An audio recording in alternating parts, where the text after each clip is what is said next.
এই মুহূর্তের বড় খবর, ব্রেকিং নিউজ জানাই আপনাদের। অবশেষে শর্ত সাপেক্ষে জামিন মঞ্জুর হয়েছে অনুব্রত মণ্ডলের। গরু পাচার মামলায় জামিন পেলেন অনুব্রত মণ্ডল। দীর্ঘদিন তিহার জেলে বন্দী ছিলেন অনুব্রত মণ্ডল। গরু পাচার মামলায় অবশেষে সুপ্রিম কোর্টে জামিন পেলেন অনুব্রত। দীর্ঘদিন তিহার জেলে বন্দী ছিলেন তিনি।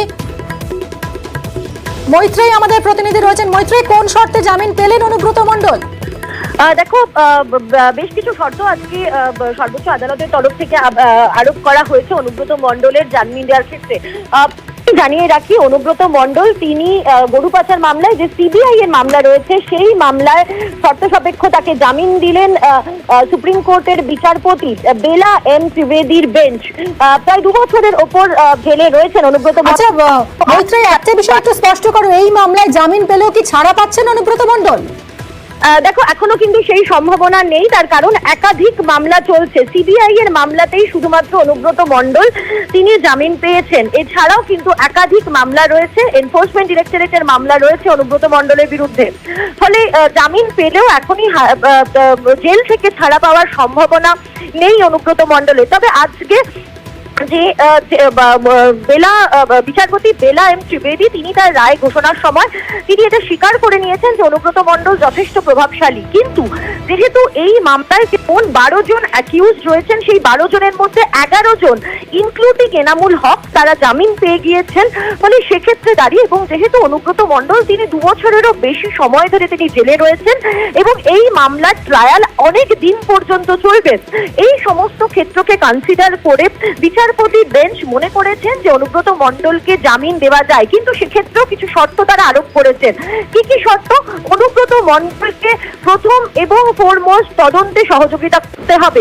তদন্তে সহযোগিতার সঙ্গে সঙ্গে তাকে তিনি কোনোভাবেই কোনো যারা সাক্ষীরা রয়েছেন তাদেরকে প্রভাবিত করতে পারবেন না, বা তদন্তের কাজে কোনোভাবে তিনি তদন্ত প্রভাবিত করতে পারবেন না। একই সঙ্গে তাকে তার পাসপোর্ট জমা রাখতে হবে এবং যারা প্রত্যক্ষদর্শী রয়েছেন এই মামলার এবং যারা সাক্ষী রয়েছেন তাদের সঙ্গে কোনোভাবে যোগাযোগ করতে পারবেন না অনুব্রত মণ্ডল। তার পাশাপাশি বলা হয়েছে সিবিআই কে যে যদি এই সমস্ত যে আরোপিত শর্ত রয়েছে তার কোথাও কোনো অন্যথা দেখা যায়, তাহলে সিবিআই স্পেশাল কোর্টের দ্বারস্থ হতে পারে এই জামিন যেটি সুপ্রিম কোর্ট গ্রান্ট করলো আজকে, সেই জামিন খারিজের জন্য। মিমি, মৈত্রেয়ী, আরো একবার একটু জানাও যে এই মামলায় তো জামিন পেলেন, কিন্তু একাধিক মামলা তো রয়েছে, তার বিরুদ্ধে ইডিও করেছে মামলা, তাহলে এই মুহূর্তে কি জেল থেকে তিনি ছাড়া পাবেন? দেখো, এখনো পর্যন্ত কিন্তু অনুব্রত মণ্ডলের জেল থেকে ছাড়া পাওয়ার সম্ভাবনা এখনই নেই। তার কারণ তিনি আজকে একটি মামলায় জামিন পেয়েছেন, যেটি সিবিআই এর গরু পাচার মামলা। সেই মামলায় জামিন পেলেন অনুব্রত মণ্ডল, কিন্তু তার বিরুদ্ধে যেমনটা একটু আগে আমি বলছিলাম যে একাধিক মামলা রয়েছে। ফলে তার এই মুহূর্তে জেল থেকে ছাড়া পাওয়ার সম্ভাবনা কিন্তু নেই বলেই আমরা আইনজীবীদের তরফ থেকে জানতে পারছি। সঙ্গে থাকো মৈত্রী, এবং এই মুহূর্তের বড় খবর আপনাদেরকে জানিয়ে অবশেষে শর্ত সাপেক্ষে জামিন মঞ্জুর হয়েছে অনুব্রত মণ্ডলের। গরু পাচার কাণ্ডে দীর্ঘদিন ধরে তিহার জেলে বন্দী রয়েছেন তিনি, এবং তদন্তে সব রকম সহযোগিতা করতে হবে তাকে। সাক্ষীদের সঙ্গে তিনি কোনোভাবে যোগাযোগ করতে পারবেন না, তদন্তের কাজে কোনোভাবে তিনি প্রভাবিত করতে পারবেন না। একাধিক শর্ত সাপেক্ষে তার জামিন মঞ্জুর হয়েছে, যদিও আরও অনেকগুলো মামলা রয়েছে তার বিরুদ্ধে। ফলে এই মামলায় জামিন পেলেও তিনি এক্ষুনি জেল থেকে ছাড়া পাচ্ছেন না বলেই মনে করছেন আইনজীবীরা।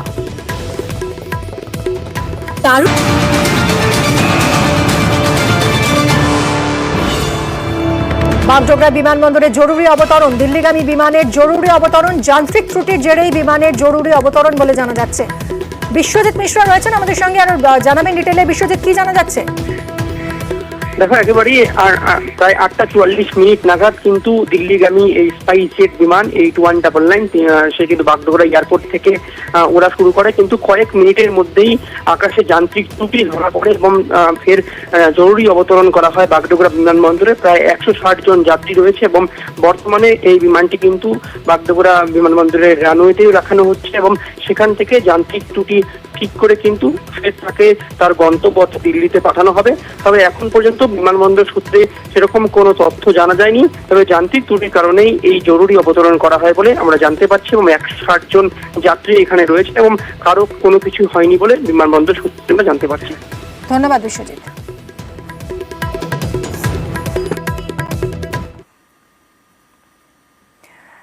শামশেরগঞ্জের দিকে একটু নজর রাখি, সেখানে নদী ভাঙনে বিপত্তি। আপনাদের গতকালই দেখিয়েছিলাম যে কি ভয়াবহ ছবি, সেখানে একের পর এক বাড়ি, প্রাথমিক স্কুল কিভাবে তলিয়ে যাচ্ছে দেখুন গঙ্গা বক্ষে, গঙ্গার জলে।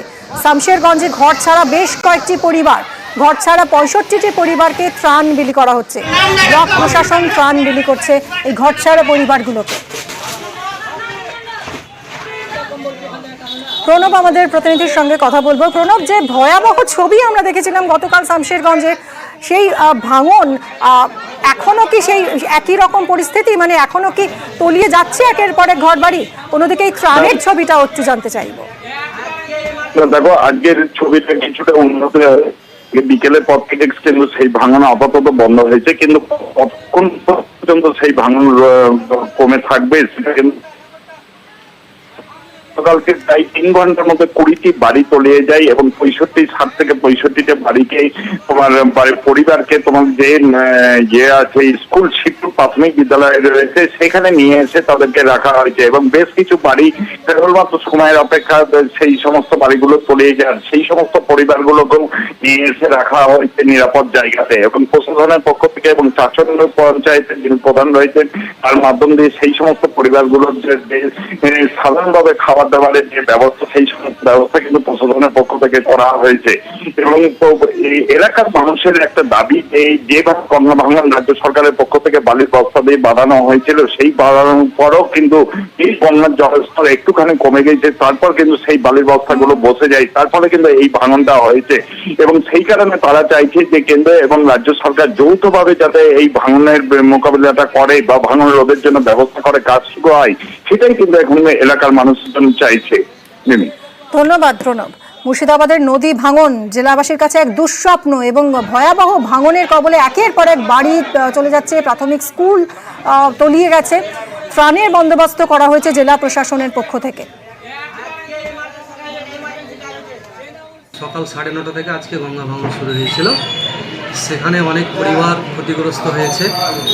এটা শুধু রাজ্য সরকারের প্রতি কেন্দ্রের বঞ্চনা, তো সাময়িক কিছু মানুষের জন্য আমাদের বিডি অফিস থেকে এনে আমরা চাচণ্ডজীবিতে কিছু রিলিফ বিতরণ করলাম যারা ক্ষতিগ্রস্ত হয়েছেন। সমস্ত কিছু এই অসহায় মানুষের হাতে আমরা তুলে দিলাম।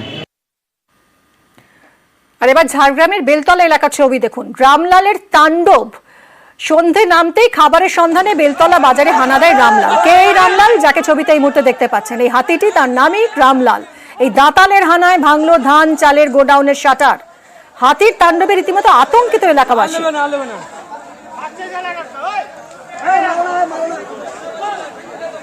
কথা বলবো রাজু আমাদের প্রতিনিধির সঙ্গে। রাজু, এই যে রামলালের তাণ্ডব ধরা পড়েছে ছবিতে আমরা দেখতে পাচ্ছি, রামলালকে কি বসে আনা গেল? শেষমেশ বন দপ্তর সেখান থেকে তাকে জঙ্গলে ফেরায়, কিন্তু যেটা প্রশ্ন থেকে যাচ্ছে বারবারই এই খাবারের জন্য হাতি জঙ্গল থেকে বেরিয়ে আসা এবং লোকালয়ে ঢুকে পড়া, এটা নিয়ে একটা যেমন প্রশ্ন রয়েছে। কারণ বারবার মানুষ অভিযোগ করছে জঙ্গলের ভিতরে যে পরিমাণ খাবার থাকার কথা বা তাদের বসস্থান ঠিক করে রাখার কথা সেই জায়গায় থাকছে না, কারণ জঙ্গল কেটে ধ্বংস করে ফেলা হচ্ছে, যার ফলে মূলত বারংবার হাতি চলে আসছে লোকালয়ে।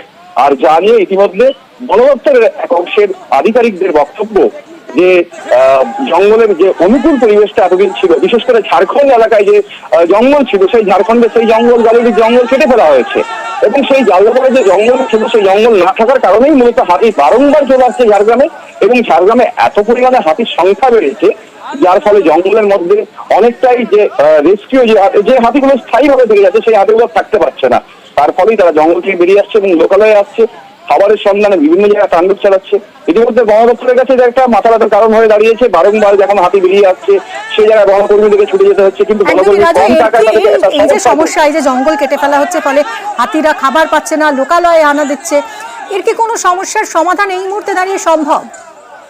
ইতিমধ্যে বন দপ্তর যেটা জানাচ্ছে, যদি বনসৃজন যদি ঝাড়খণ্ডে হয়, যদি ঝাড়খণ্ডে আরো বেশি করে বনসৃজন হয়, কারণ সেখানে যেভাবে জঙ্গলকে কেটে লোকালয় করে ফেলা হচ্ছে সে জায়গায় সেখানে যদি বনসৃজন হয় তাহলে হয়তো হাতিটা কিছুটা গিয়ে সেই ঝাড়খণ্ড এলাকায় থাকতে পারবে। কারণ ঝাড়গ্রাম জেলা বা আমাদের এই তিনটে যে জঙ্গলমহলের যে 3টি জেলা রয়েছে সেই 3টি জেলাতে যেভাবে হাতির সংখ্যা বেড়েছে সে জায়গায় হাতিকে রাখার মতো অনুকূল যে পরিবেশ, সেই পরিবেশ থাকলেও কিন্তু খাবার যোগান দেওয়া যাচ্ছে না। তাহলে এত হাতিকে তো একসাথে বন দপ্তর দেখভাল করতে পারে না। সেই জায়গায় যে হাতির গতিপথ ছিল আগে ঝাড়খণ্ড থেকে এই রাজ্যে আসতো, সেই গতিপথে ঝাড়খণ্ডে একটা জঙ্গল ধ্বংস। অবশ্যই আপাতত অনেক ধন্যবাদ।